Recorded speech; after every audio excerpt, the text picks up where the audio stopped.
Hey kids, it's TV's Baron von Brunk, and I'm here today to share with you an ambitious LEGO project of mine, which serves as a major engineering accomplishment, rivaling my past works. A LEGO Super Nintendo Entertainment System console, which transforms into a giant robot. And is accompanied by 3 robotic minions, 2 controllers that transform into gorillas, and a game cartridge that transforms into a small robotic warrior.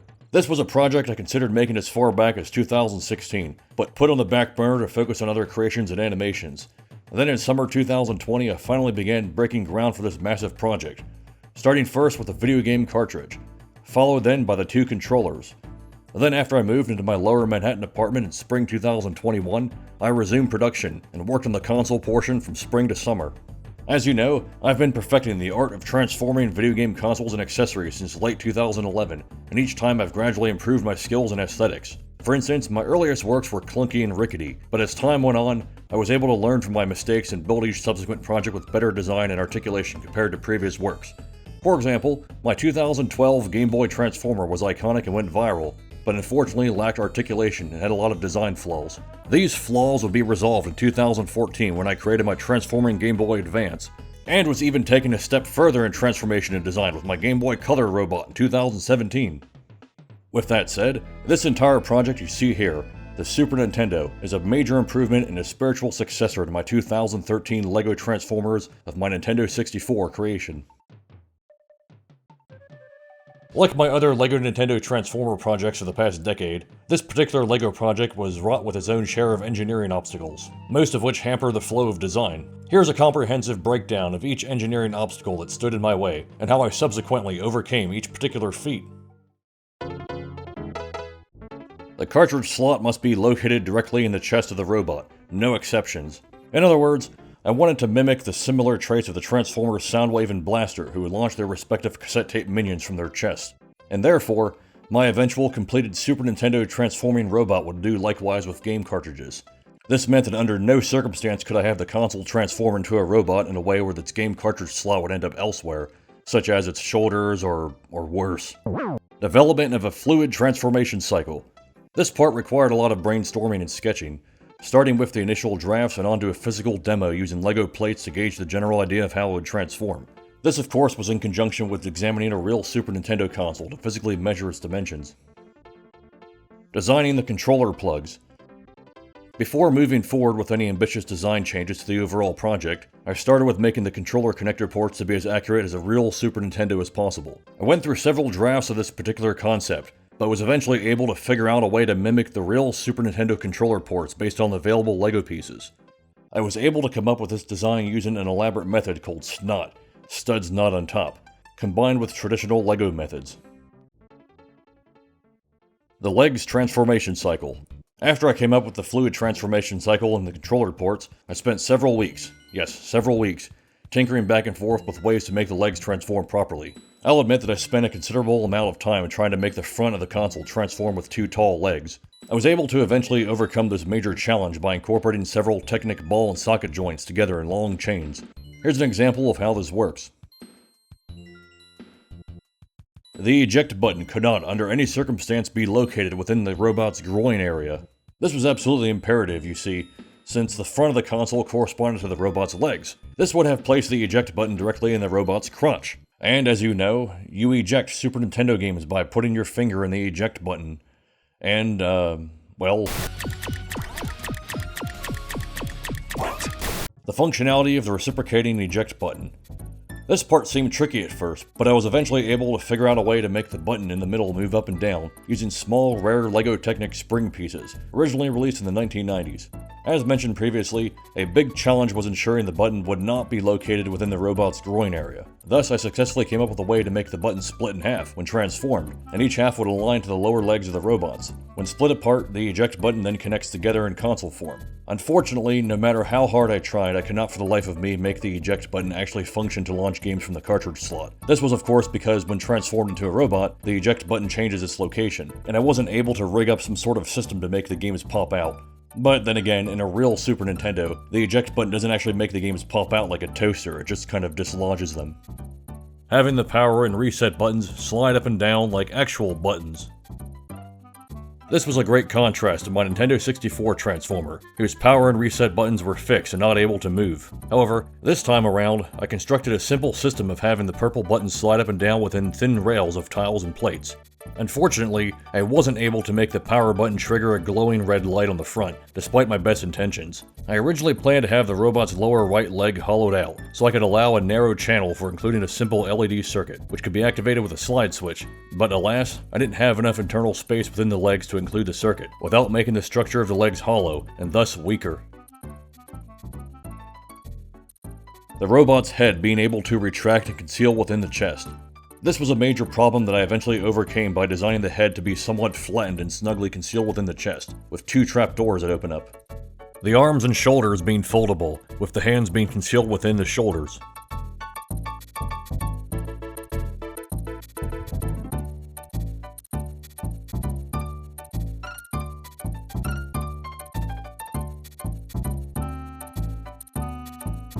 Good luck.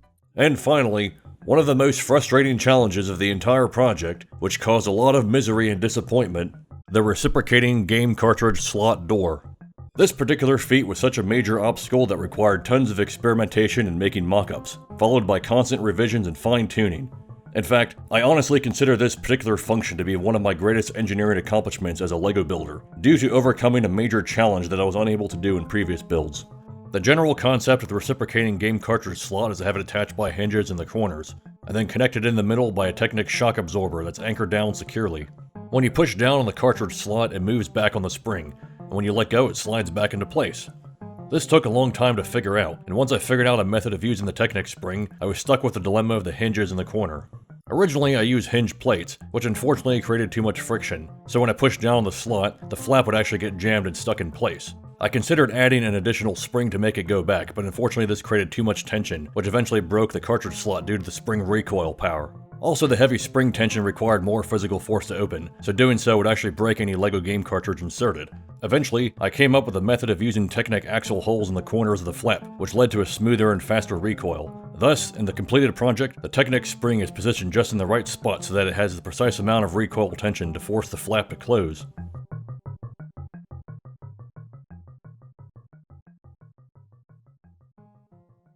After all was said and done, I eventually overcame each major challenge and moved forward with the completed project. Now, here's a breakdown of the engineering and aesthetic flaws that I'm not entirely satisfied with, but had no choice but to proceed with anyway. The main robot's knees and leg joints are kind of weak, which gives him stability issues when standing. This is unfortunately due to his massive height and weight compared to previous creations. The ball and socket joints around his hips are doubly reinforced, but this was impossible to do with the knees and the lower leg joints, due to space limitations and the fact that he had to rotate in multiple directions. So although this giant is much more articulated than its predecessor, the Nintendo 64 robot Ultra Hexacon, it is, however, much more prone to falling over, and can barely stand on its own without support. I also wanted to make the bottom of the console look more like a real Super Nintendo, which had a notable ribbed pattern along the edges. I actually was almost able to pull this off initially with the usage of special round Lego bricks, but this didn't really work out well aesthetically, as you can see with this comparison.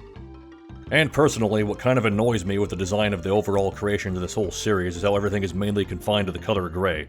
But again, I had no real choice, as the actual Super Nintendo and its controllers and games were mainly solid gray with only a little bit of added color.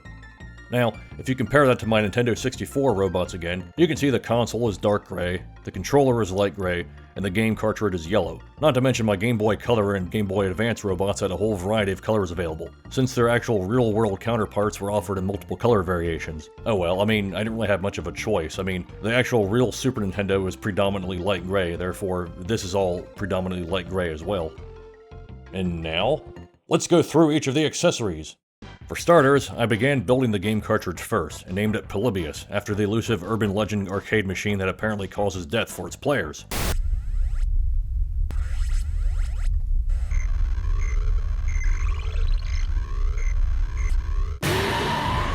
I began working on this transforming cartridge around summer 2020, and only ran into a few obstacles in places like the head and how it tucks behind its back. After completing the model, I added custom labels using color prints that I had made, which were attached with water-soluble glue. The actual label was designed by me in Adobe Illustrator, combining vector graphics and text. For the actual Polybius skull logo itself, I made this by simply arranging a bunch of squares into a simple skull pattern, and then applied a 3D effect to make them look like game polygons. And once I had the label printed, it was quite the challenge to cut up each label and match them to the transforming fault lines of the robot, which you can actually see that I messed up in a few spots. Compared to an actual Super Nintendo game cartridge, you can see it's almost the exact same size, and fits snugly within both my creation as well as a real Super Nintendo. If you want to take a chance at building your own cartridge, be sure to check out the link in the description below for a 3D build guide that also contains a parts list, and a collection of high-resolution photos to use as reference. Also, if you decide to actually make your own Super Nintendo game cartridge transformer, you can obtain the vector print labels in the same Google Drive link. Just be advised that you can forego this step if you don't have the means to print them out.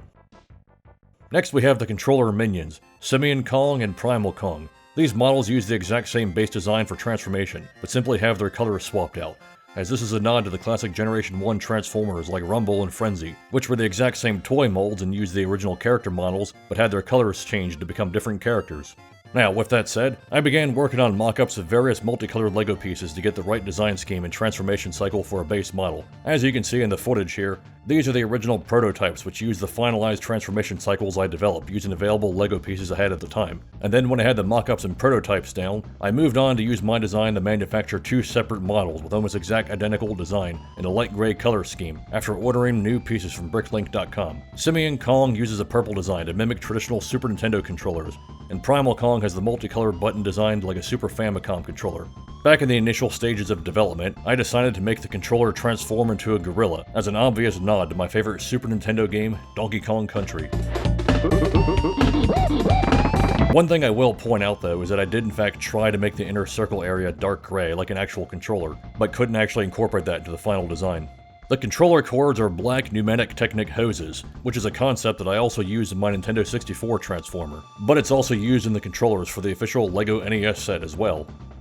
Just like the Polybius game cartridge, I've also provided a link in the description below with instructions as well as a 3D build guide, so you can take a stab at making your own clones of one of these two controllers.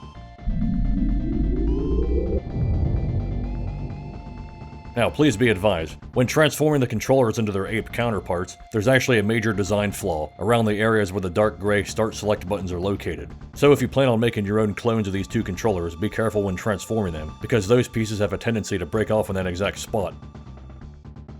And now, bonus facts.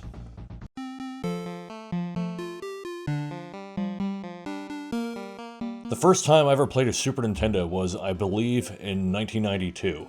I actually never had one as a kid. We had a regular NES well into the mid-1990s, and during the 16-bit console wars, we actually had a Sega Genesis, so the only time I ever really played Super Nintendo frequently was at my aunt and my uncle's house, and when I was a kid, they used to babysit me on the weekends a lot. Whenever my sisters and I would go to their house, we'd usually always play it. The games I played the most often were Super Mario World, of course, Super Mario All-Stars, Star Fox, the original Star Fox, which is a great game by the way, Virtual Bart, which is a weird Simpsons game that I never got a chance to beat, but I always played it often anyway. Mario's Time Machine, which was a game that I had no clue what the hell I was doing, but I still played it anyway because it had cool visuals. And if you can believe it or not, Lawnmower Man, which, in my opinion anyway, Lawnmower Man is like one of the worst movies ever made. I mean... The imaginary becomes real. The Lawnmower Man. I mean, yeah, that was definitely a thing. I mean, the game was actually pretty cool, though. It had a lot of cool visuals and graphics. And then eventually, as the 90s went on, I was a huge fan of Donkey Kong Country, as well as the sequel, Diddy's Kong Quest, which those games were pure Kino, by the way. Like, absolutely phenomenal games. I mean, hell, the soundtracks alone were just enough to play the games. Like, they had some really cool visuals, and just the music was just stupendous. I remember once, I was like 10 years old, and I was at my aunt and my uncle's house playing Super Nintendo, playing Donkey Kong Country, and when I got to the water level, I believe it's called Coral Capers, and the song was called like Aquatic Ambience, or like Ambient Aquatics, something along those lines. And I just remember, I was playing the level, and I paused the game, and just stared at the TV screen, and just kind of like absorbed the whole background, absorbed all the music, and just kind of soaked everything in, and just was just staring at the TV screen, completely absorbing just the pure flow of awesomeness, and I couldn't describe it. I was just completely blown away, just the visuals and the music all together as one, and I just kind of zoned out and just staring directly at the TV screen, just thinking to myself like, we have reached peak video gaming. There is nothing higher at this point. Like, like where can we go from here? Oh man, it was a magical time back then. And the 90s, that was something else. So thanks again for checking out these projects, and hopefully you're inspired to make your own elaborate LEGO creations using one of my designs as a starting point. Again, I currently don't have instructions on how to make the actual Super Nintendo portion of this project, due to the sheer size and volume of the thing along with its elaborate experimental functionality, but instead I do have links in the description below on how to make clones of one of the two controllers or the game cartridge. Links, links, links. Also, be sure to subscribe and of course hit the bell notification. I will admit that I don't upload to this channel very often, however, I do plan on eventually uploading more content in the very near future, especially some really Kino stop-motion and brick film animations. In fact, I've actually been working on a stop-motion brick film animation that's feature-length, probably for the past few years or so, and it's currently stuck in production hell, but you don't want to miss it when eventually it does drop on this channel, so just be sure to look out for that in the near future.